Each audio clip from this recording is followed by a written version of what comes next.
Dear students, yesterday was my online class. वहाँ पे हमने डिस्कस किया कि कैसे एक गिवन केमिकल रिएक्शन को हम बैलेंस कर सकते हैं. तो आज भी हम देखेंगे कि एक गिवन रिएक्शन हमारे पास है तो उसको हम कैसे बैलेंस करेंगे. तो उससे जो आपकी ग्रुप है बैलेंसिंग में वो ठीक हो जाएगी, क्योंकि ऑलरेडी हमने स्टेप्स ऑफ बैलेंसिंग जो है वो हमने ऑलरेडी डिस्कस किए हैं इन माय प्रीवियस क्लासेस. तो आज एक गिवन रिएक्शन हमारे पास है. The reaction is like this. Steam is passed over heated iron to form magnetic oxide of iron and hydrogen. तो अगर ये इस तरीके से वहाँ से एक गिवन रिएक्शन है, सबसे पहले हमें ये गिवन रिएक्शन जो है वो हमें वर्ड इक्वेशन में लिखनी है, जो हमारा स्टेप फर्स्ट होता है. तो गिवन रिएक्शन क्या है? स्टीम इज पास्ड, स्टीम जो है इज पास्ड. स्टीम पास जब हम करते हैं over heated iron over heated iron, तो वहां से हमें क्या बनता है?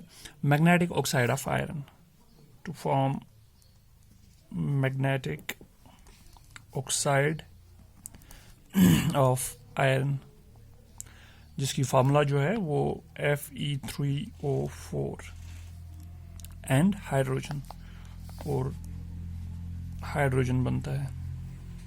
ये प्रोडक्ट्स हैं. तो सबसे पहला जो स्टेप है वो हमने ऑलरेडी डिस्कस किया था कि पहला स्टेप होता है to write the word equation. जब आप इसमें एक्सपर्ट हो जाएंगे तो फिर you don't need to write the word equations this to put the reactants and the products in the boxes. तो फिर आप डायरेक्टली एक दो स्टेप्स में इसको आराम से बैलेंस कर सकते हैं. लेकिन जब आप सीख रहे होते हैं तो उस टाइम आपको स्टेप्स में ज़रूरी लिखना है. तो सबसे पहले वर्ड इक्वेशन जो है हम लिखेंगे यहाँ पे iron plus steam gives magnetic oxide of iron, magnetic oxide of iron plus hydrogen. ये वर्ड इक्वेशन है. तो अब हम लिखेंगे सेकंड स्टेप. सेकंड स्टेप जैसा कि आपको पता है, the second step is to write the word equation in the form of the skeletal chemical equation. तो second step लिखना है skeletal chemical equation.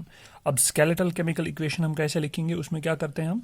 उसमें हम symbols and formulas लिखते हैं. जैसा कि हमने ऊपर लिखा आयरन जो है आयरन, उसका हम लिखेंगे Fe plus symbol plus H2O, that is water, that is the formula of the steam.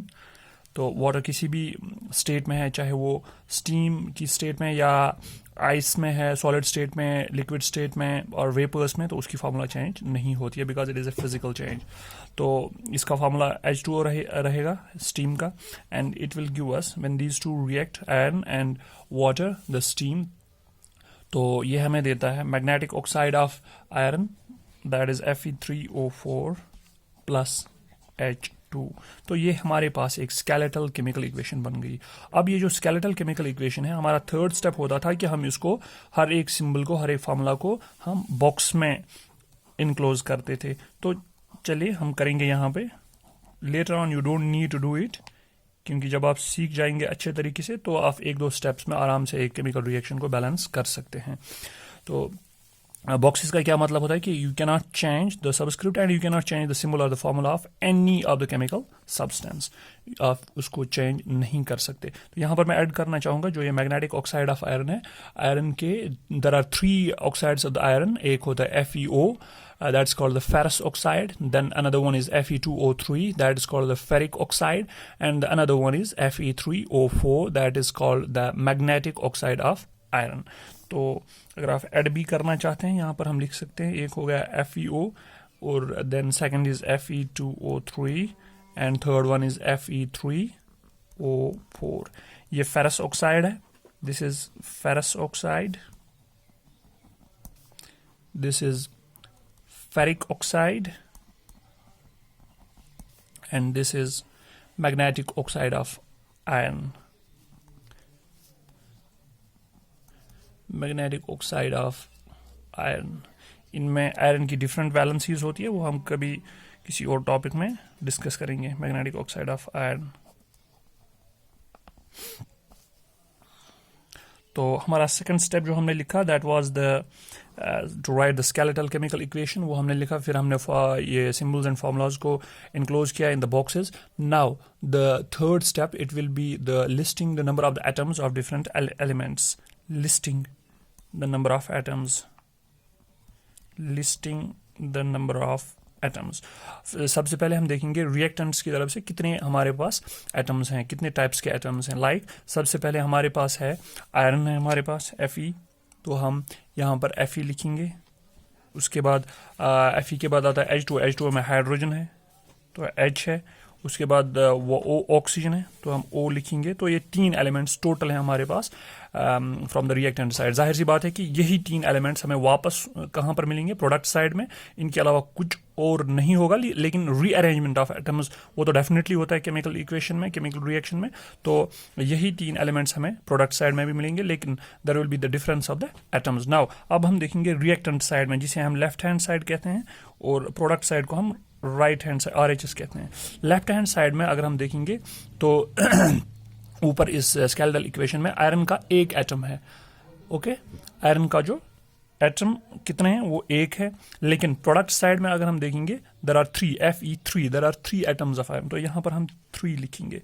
अगर आप हाइड्रोजन देखेंगे हम सेकंड H2O में हाइड्रोजन कितने हैं, there are 2 atoms, so we will write here 2। On product side there are also 2 atoms H2, सो hydrogen जो है वो प्रोडक्ट साइड में भी 2 एटम्स हैं। अब ऑक्सीजन हम देखेंगे, रिएक्टेंट साइड में ऑक्सीजन का एक एटम है, then we will write here 1, यहाँ पे हम एक लिखेंगे, ऑक्सीजन एक on LHS, and then RHS में ऑक्सीजन के Fe3O4, तो ऑक्सीजन की 4 एटम्स हैं, हम यहाँ पे 4 लिखेंगे। अगर अब हम देखेंगे आयरन जो है उसका एक atom on LHS, there are 3 atoms on the product side, so it needs to be balanced. Then hydrogen के दोनों बराबर हैं, देखते हैं कि इसके साथ क्या होगा। तो उसके बाद ऑक्सीजन जो है that is 1 atom on reactant side and 4 atoms on the product side, so the equation is highly unbalanced and we need to balance it. तो अब हमने लिस्ट बनाया एटम्स का। अब हम जो हमारे पास जो 4th स्टेप है वो अब हम लिखेंगे step number 4, that will be selecting the biggest formula unit. जैसे हमने ऑलरेडी डिस्कस किया है कि अब हमने इस रिएक्शन में बिगेस्ट फार्मूला यूनिट जो है वो हमने बिगेस्ट फार्मूला यूनिट वो हमने अब देखना है। कभी कभार ऐसा होता है कि अगर बिगेस्ट फार्मूला यूनिट आपको ना मिले या इनकन्वीनियंट है, तो then you need to balance those atoms which occur at the minimum places. कोई ऐसा एटम होगा जो मिनिमम प्लेसेस रिपीट हुआ होगा। जैसे एक केमिकल रिएक्शन में कार्बन है तो कार्बन 2 जगह पे है, लेकिन ऑक्सीजन 3 जगह पे है, तो कार्बन मिनिमम प्लेस पे है, तो पहले उसी को बैलेंस करो।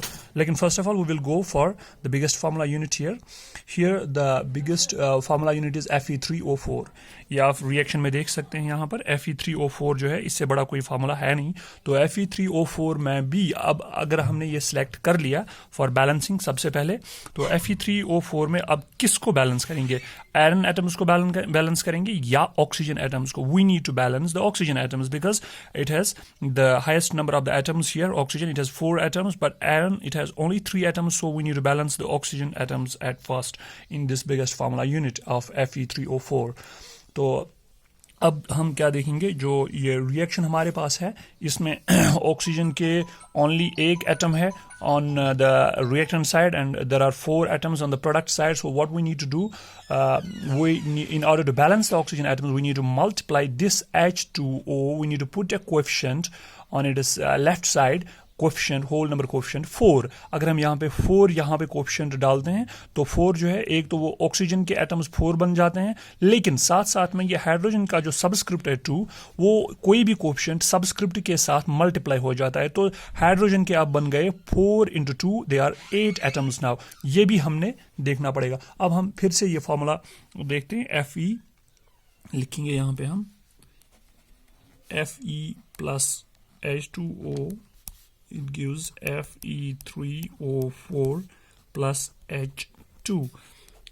बॉक्सेस में ही रखेंगे हम क्योंकि अभी हम सीख रहे हैं।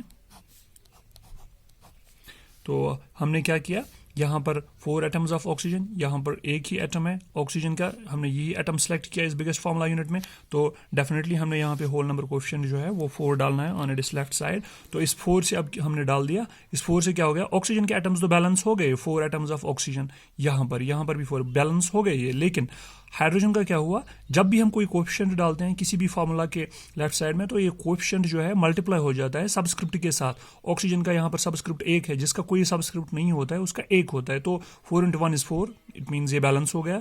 लेकिन हाइड्रोजन का सबस्क्रिप्ट जो है that is 2, now 4 it will be multiplied with this 2, so hydrogen atom you will get 8 hydrogen atoms, 4 × 2 = 8, तो अब हाइड्रोजन के 8 एटम बन गए। लेकिन ये 8 एटम्स अब हमें बैलेंस करने पड़ेंगे यहाँ पर अभी नेक्स्ट स्टेप में। फिलहाल तो हमें बिगेस्ट फार्मूला यूनिट में ऑक्सीजन बैलेंस हो गया, अब कौन सा रह गया बैलेंस करने के लिए, दैट इज आयरन। अगर हम आयरन को बैलेंस कर सकते हैं तो उसके बाद हम लास्ट पे इस हाइड्रोजन को भी बैलेंस करेंगे। Now move towards another step, as it is also called as the hit and trial method. So next step में एक और ट्राई करनी पड़ेगी आपको कि कौन सा एटम बैलेंस करना है। अब हमारे पास रह गया to balance the iron atoms on, अब हमने आयरन एटम्स को बैलेंस करना है, to balance the iron atoms. Iron atoms कैसे बैलेंस करेंगे, यहाँ पे 3 है, यहाँ पे 1 ही है आयरन एटम, तो definitely we will put the whole number coefficient 3 on its left side, on the left side of the iron। तो फिर से हम लिखेंगे, रिएक्शन फिर से लिखनी पड़ेगी। जब आप अच्छे से सीख जाएंगे तो उसके बाद आपको ज़रूरत नहीं है ये सब करने की, उसके बाद आप 1 या 2 स्टेप्स में आराम से एक रिएक्शन को बैलेंस कर सकते हैं। लेकिन सीखने के लिए आपको ये सब करना पड़ता है, आपको बहुत सारे स्टेप्स लिखने पड़ेंगे। तो आयरन यहाँ पे there are 3 atoms of the iron, but here you have got 1, so you will put whole number coefficient 3 here, when 3 is multiplied with this iron, so अब हमारे पास यहाँ पर भी 3 atoms आ गए आयरन के, यहाँ पर भी 3 atoms आ गए किसके, आयरन के। अब आयरन भी बैलेंस हो गया, बिगेस्ट फार्मूला यूनिट जो है वो अब बैलेंस हो गया। पहले ऑक्सीजन हमने बैलेंस किया और उसके बाद अब हमने क्या बैलेंस किया, आयरन बैलेंस किया। अब एक ही एटम रह गया बैलेंस करने के लिए, that is hydrogen, because we have only iron, hydrogen and oxygen on the reactant side. Now there is only hydrogen which needs to be balanced now, so let's go on to the next step, step number 6, to balance the hydrogen atoms, balance the hydrogen atoms। अब हमने balance करना hydrogen atoms को। अगर हम देखेंगे left hand side में, reactant side में hydrogen के 4 × 2 there are 8 atoms of the hydrogen, but we will see, let us see here on the product side there are only 2 atoms of the hydrogen। तो ये तो जाहिर सी बात है कि अब हमने क्या करना है, हमने 4 जो कोएफिशिएंट डालना है यहाँ पर। अगर हम यहाँ पर 4 कोएफिशिएंट डालेंगे हाइड्रोजन के लेफ्ट साइड में तो 4 मल्टीप्लाई हो जाएगा with this subscript 2 and there we will get 8 hydrogen atoms and it will be balanced. तो नेक्स्ट स्टेप में हम फिर से लिखेंगे यही वाली रिएक्शन जो हमें ऊपर मिली है, 3 times Fe plus 4 times H2O, it gives Fe3O4 plus H2। तो अब हमने क्या करना है, हम यहाँ पे कोएफिशिएंट 4 डालते हैं, डाल दिया हमने, 4 × 2 = 8। तो अब हाइड्रोजन के भी 8 एटम्स यहाँ पर भी हैं, 4 × 2 8, यहाँ पर भी 4 × 2 8 एटम्स आ गए हमारे हाइड्रोजन एटम के। Now I think the reaction has been balanced, so let us check the correctness of the equation once again. जब हम लास्ट स्टेप अब हम करेंगे, 7th step, correctness of the equation. Correctness कैसे हम देखते हैं, करेक्टनेस ऑफ इक्वेशन हम देख लेंगे। अब फिर से हमने लिस्ट बनाना है, किसका लिस्ट बनाना है, of all the elements of all the atoms on the reactant side, that is Fe and then hydrogen और oxygen, यही 3 है हमारे पास, Fe, हाइड्रोजन और ऑक्सीजन। अब हम देखेंगे रिएक्टेंट साइड में कितने हैं इनके, LHS में एंड ORHS। आयरन के 3 एटम्स हैं यहाँ पर ऊपर, 3 एटम्स, यहाँ पर भी 3 एटम्स हैं, Fe3, सो आयरन बैलेंस हो गया।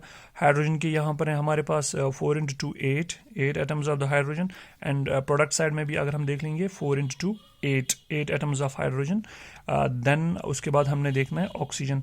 ऑक्सीजन जो है हमारे पास 4 टाइम्स ऑक्सीजन है, क्योंकि ये कोएफिशिएंट जो है फॉर्मूला में जितने भी एटम्स होते हैं ये उनसे मल्टीप्लाई हो जाता है। अगर सबस्क्रिप्ट है तो सबस्क्रिप्ट के साथ मल्टीप्लाई हो जाता है, लेकिन यहाँ पे सबस्क्रिप्ट ऑक्सीजन का 1 है, तो 4 × 1 = 1, it means 4 × 1 = 4, it means there are 4 oxygen atoms on the reactant side। अब हम प्रोडक्ट साइड में देखेंगे Fe3O4, तो प्रोडक्ट साइड में भी 4 ऑक्सीजन एटम्स हैं, 4 on reactant side and 4 on product side। so the let's see, iron भी balance हो गया, hydrogen भी balance हो गया, oxygen भी balance हो गया, it means that the equation has been balanced। तो अब हम finally equation को इस तरीके से लिख सकते हैं।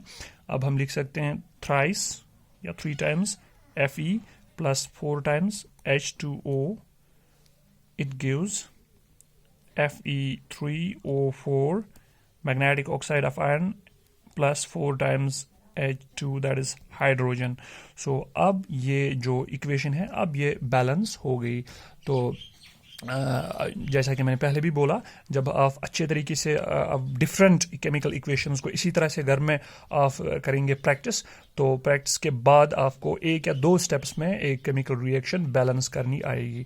सो आपके लिए अब होमवर्क एक है, आप ये you will write it down chemical reaction and you will balance it in different steps, और आप मुझे व्हाट्सअप करेंगे वो अपना एक कॉपी, एक नोटबुक पे आप वो लिखेंगे, तो उसके बाद उसका आप स्क्रीनशॉट लेके उसकी पिक लेके मुझे व्हाट्सअप करेंगे स्टूडेंट्स. तो आप you can write down the chemical equation, that is the combustion of methane in oxygen to form carbon dioxide and water. So एक रिएक्शन है जिसमें कंबस्शन होता है मीथेन का in the presence of oxygen to form carbon dioxide and water. तो सबसे पहले आप वर्ड इक्वेशन लिखेंगे, मीथेन और ऑक्सीजन के बीच जो रिएक्शन हो जाती है to form carbon dioxide and water, and carbon dioxide and water क्या प्रोडक्ट है. तो मीथेन और ऑक्सीजन रिएक्टेंट्स हैं इसमें, कार्बन डाइऑक्साइड एंड वाटर जो है वो प्रोडक्ट्स हैं. तो आप इस इक्वेशन को you will write it down and you will balance it in different steps, जैसा कि आज मैंने दिखाया. तो ये आपके लिए होमवर्क है. Thanks for watching. This is your teacher Irfan Majid Bhatt from High School, Mandigaon.